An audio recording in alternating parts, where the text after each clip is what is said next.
certainly. My name is Jimmy Leszczynski, and I'm with Bleeding Cool.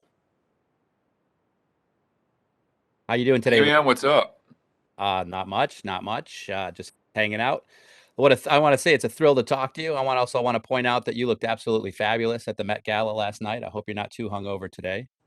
Oh, not too bad. I don't drink, so it was a fun night, but um I don't really feel a little tired. We were up late, but Well, it's right. it's definitely a one of a kind party. Yeah, I bet. Well, judging by the pictures, I bet.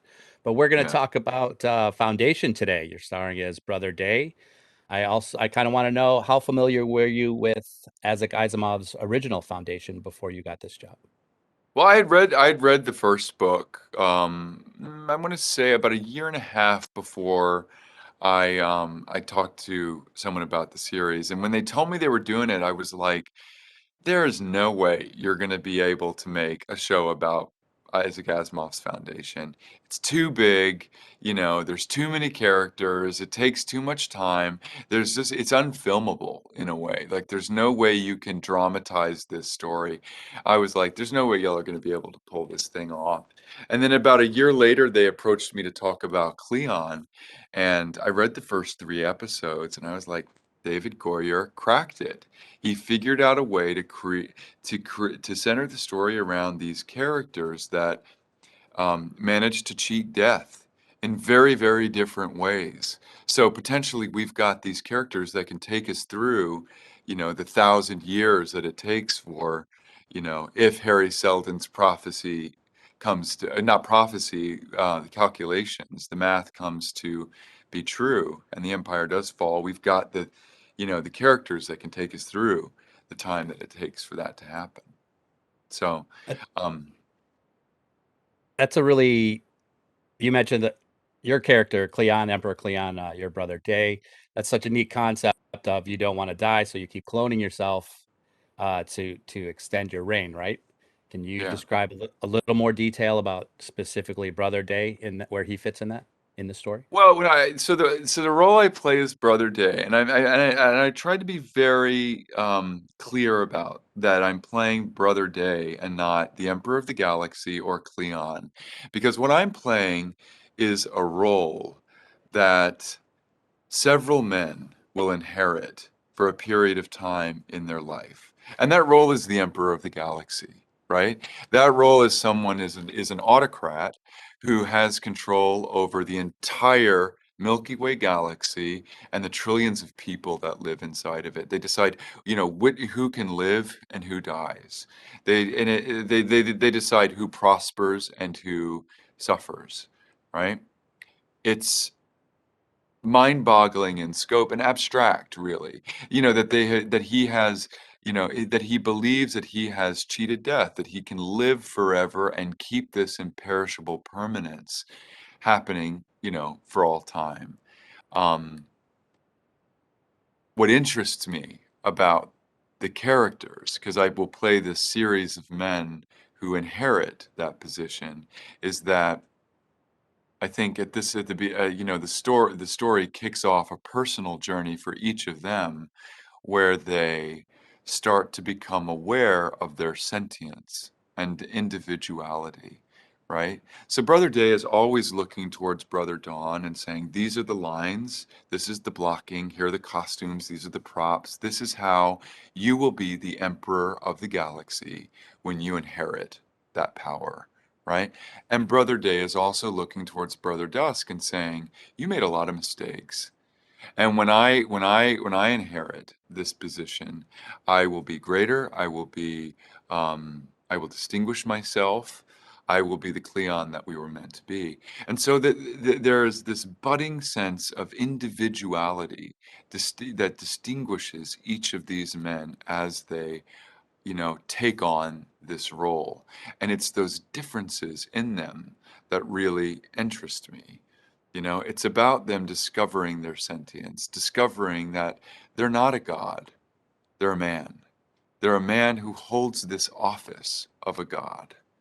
Does that make any sense? You know what I mean? Oh yeah. Oh I mean, yeah. I I think it's totally. kind of like a riddle in a way, and I'm very Yeah. cautious about what I say in these interviews because It is a riddle, so I don't wanna solve it for anyone, and I wanna be very clear, to the audience that this is just my kind of interpretation of it, so take it with a grain of sand. I'm proud of my work and stand by it, but I want people from their own walks of life to come to our show and have their own conclusions about what does power mean? What is math worth?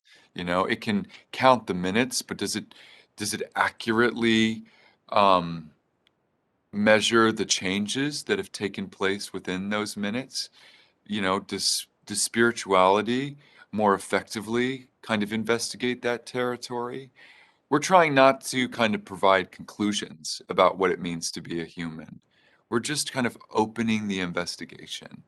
And we've been working kind of in our little bubble on that for these couple of years. And now it's this kind of exciting moment for me, and I know the rest of the cast and David Goyer, where we invite the audience in to kind of join that investigation with us. You know what I mean? Mhm. Yeah, I enjoyed that. Yeah, it wasn't you don't really kind of you leave a lot for the audience to figure out. A little Yeah. bit, right? Um, there's got to be some must have been brought up the comparison before, but you Brother Day is kind of a malevolent evil, kind of happy about it, or perhaps even unaware that he's the bad guy. Do you think there's any comparison to Ronan? No, I really don't. I mean, I don't see. I don't see. I mean, there will be comparisons made, but Sure. again, like that's not one that I'll do. I don't see a difference because what I see in him is someone who is they want the same things. They want mankind to survive. They want to keep peace and prosperity throughout the galaxy. The problem is, it's like to a hammer, everything looks like a nail, right? The only thing they know how to do is violence. That's all they know. Um, is that as long as they can hold the monopoly on the violence, so long as they can keep their extraordinary technology, um, keep it and keep control of it. Um, keep control. That's really what it's about. It's about the limits of control. They think if they have control over mankind, mankind will prosper. But that's a fantasy, just like the idea of immortality is a fantasy. Um, I think that becomes clear with a character like Salvor Hardin, who um, always sees how the other options other than violence, to solve a problem, right? So it's like those characters very much exist in contrast to each other, even though one is on Trantor and, you know, in his little bubble of empire, and one is way, way, way out in the most wild part of the galaxy imaginable. Um, so yeah, he's dangerous. I think it also it plays into what Harry Seldon's math um, has discovered, which is causing the empire a great deal of anxiety. You Hmm. know?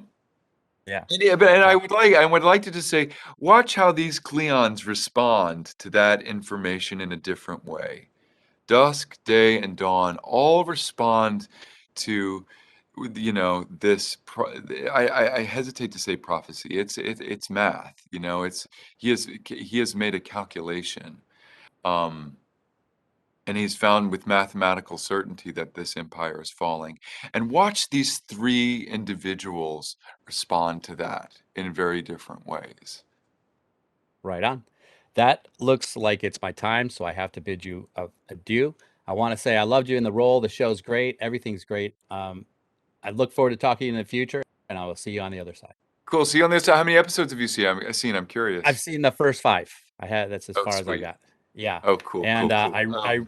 you mentioned that I really enjoyed when you were trying to teach the very first episode. You were trying to teach Brother Dawn about the chicken skin or the peacock skin, and about Oh, how yeah, you yeah, about the level of control there, right? Like you were talking about.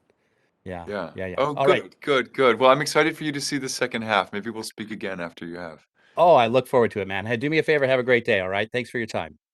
You too. Talk to you soon.